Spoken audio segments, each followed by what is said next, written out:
All right, it's time for Anello Answers It. Have you noticed that our temperatures for the last several weeks have been up again and down again, above average and below average? Now, typically we just attribute that to being North Alabama and southern Tennessee. But did you know there's a larger scale reason for that? Well, it's all because of the movement of something called the polar vortex.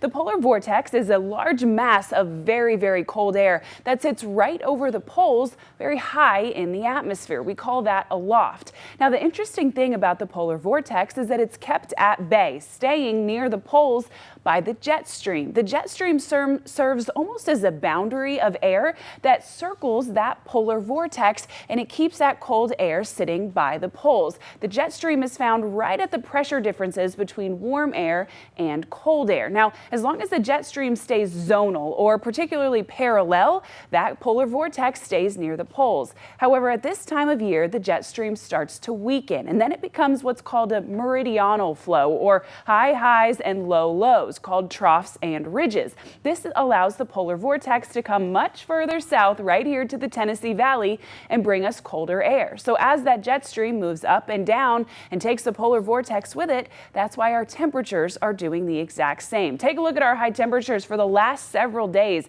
We've been moving anywhere from normal to almost well above normal. In the course of the next several days, well, today we're well below average.